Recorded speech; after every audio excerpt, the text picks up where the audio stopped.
Assalamualaikum. I am Havish Kamal back with another question solution, which is question number 5. Let's start reading the question. There is a shape. इस shape में हमने क्या करना है कि अच्छा पढ़ लेते हैं पहले.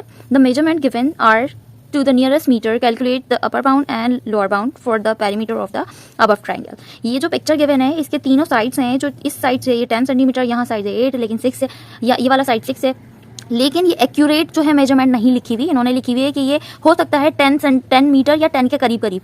इसी तरह यहाँ भी ये जो साइड गिवन है 8 मीटर लिखी हुई है, लेकिन एक्यूरेट 8 मीटर नहीं है. ये 8 मीटर के बराबर नहीं है. 8 मीटर के करीब करीब कोई नंबर हो सकते हैं यहाँ के. इसी तरह यहाँ भी जो 6 मीटर लिखा है तो ये 6 मीटर एक्यूरेट नहीं है. एग्जैक्ट इसके बराबर तो नहीं होगा, लेकिन इसके करीब करीब जो नंबर्स होंगे वो हो सकते हैं ये वाली साइड की मेजरमेंट. ठीक है, विच मीन्स अभी तक जो हम करते आए हैं, ये आपके पास एक क्वेश्चन है, मैंने अगेन यहाँ लिखा हुआ है.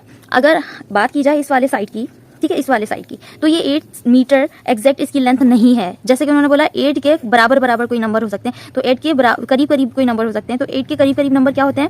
8 से ऐसे हमने कुछ बनानी होती है, यानी कि x होता है, ये हमारी इनइक्वालिटी होती है. तो x की इनइक्वालिटी हम वैसे ही कंसीडर कर लेंगे कि यहाँ पे हम कंसीडर करते थे ना, x क्या हो सकता था, यानी कि 8 हमारे क्या क्या हो सकते थे, यहाँ पे हो सकते थे 8 7.5 से बिग या 7.5 के बराबर कोई नंबर होंगे जो कि राउंड ऑफ करके 8 आ सकता है, या तो फिर हमारे कोई 8.5 से छोटे छोटे नंबर होंगे जो कि राउंड ऑफ करके 8 आएंगे.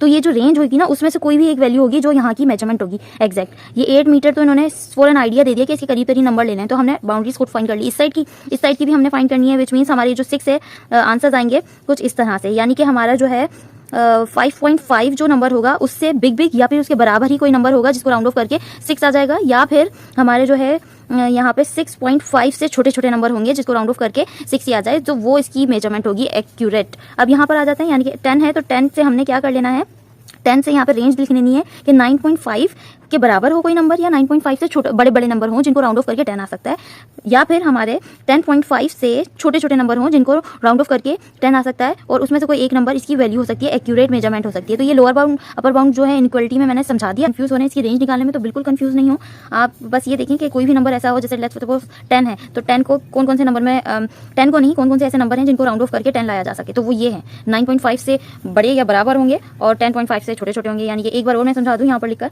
तो हमारा ये इसको ही देखा जाए तो हमारे 9.5 हो सकता है जिसको राउंड ऑफ करके 10 लाया जा सके, या 9.6 हो सकता है, ठीक है, या 9.9 हो सकता है, या तो 9.9 के बाद आ जाता है 10.0, इसको राउंड ऑफ करके हमारा क्या 10 ही आएगा, या फिर हमारे पास 10.1 हो सकता है जिसको राउंड ऑफ करके 10 आ सकता है, ठीक है, या फिर 10.2, 10.3, 10.3, 4, 5 तक जो भी नंबर होंगे जिनको राउंड ऑफ करके 10 लाया जा सके. इसी तरह ये भी साइड से जिसको हमने राउंड ऑफ करके 8 लेकर आना है, तो वो रेंज तो मैंने लिख के बता दी है, लेकिन आप कंफ्यूज हो तो पूरे नंबर इस तरह लिख लीजिएगा और मजीद समझ आ जाएगा आपको. अब इसको हम यहाँ लिख लेते हैं, डेटा बना लेते हैं, विच मीन्स हम बना लेते हैं कि लोअर बाउंड, पहले अपर बाउंड बना लेते हैं, ठीक है, और यहाँ लोअर बाउंड बना लेते हैं. तो लोअर बाउंड यहाँ पे मैं लिख लेती हूँ, विच मीन्स हम अभी किसका इस साइड का लिख लेते हैं, अपर बाउंड और लोअर बाउंड. अपर बाउंड आपका क्या है यहाँ पर 8.5 और लोअर बाउंड आपका क्या है 7.5. अब इस साइड पर आ जाते हैं, तो हमारा अपर बाउंड क्या है हमारे ये 6.5, तो यहाँ 6.5 लिख लेते हैं, और लोअर बाउंड क्या हो सकता है 5.5 हो सकता है, तो मैंने लोअर बाउंड की जगह ये लिख दिया. यानी कि ये हमारे अलग अलग आ रहे हैं. अच्छा, मैं क्यों लिख रही हूँ आगे बताऊंगी. ये वाली साइड पर आ जाते हैं, 10 है, यानी कि 10 के जो अपर बाउंड होगा वो होगा ये 10.5 और लोअर बाउंड जो होगा वो ये होगा 9.5. अब ये हमें मिल गई हैं साइड्स. इन्होंने कहा था कि भाई आप इसकी जो एक्यूरेट वैल्यू तो नहीं इन्होंने गिवन की, आप इसकी जो है एक्यूरेट वैल्यूज कंसीडर कर लें कुछ भी जो कि इस रेंज में आनी हो, 6 की रेंज में आनी हो, 8 की रेंज में आनी हो, 10 की रेंज में आनी हो. तो वो हमने कैलकुलेट अभी कर ली है, लेकिन फिर उसके बाद मजीद क्या करना था कि हमने इसकी पैरामीटर फाइंड करने थे, और पैरामीटर भी इन्होंने एक्जैक्ट नहीं बताया कौन से फाइंड करने हैं. तो हम पैरामीटर 2 फाइंड कर लेंगे, अपर बाउंड के अलग कर लेंगे, लोअर बाउंड के अलग. और पैरामीटर होते क्या है, पैरामीटर होते हैं सम ऑफ ऑल साइड्स, ठीक है. पैरामीटर सारी जो शेप होगी उसके सारी साइड्स की जो कैलकुलेशन होती है, एड अप होकर आंसर आता है, वो पैरामीटर कहलाता है. यानी कि हम इन तीनों को प्लस कर लेंगे, और इन तीनों को हम कैसे अपर बाउंड में प्लस करेंगे, तो हम यहाँ लिख लेते हैं अपर बाउंड पैरामीटर, ठीक है. अपर बाउंड पैरामीटर फाइंड करें, यानी कि ये सारे, तो हम इन सबको ऐड कर लेंगे. 8.5 प्लस 6.5 प्लस 10.5, ये तीनों ऐड होकर आंसर जो आएगा वो हमारे पास आएगा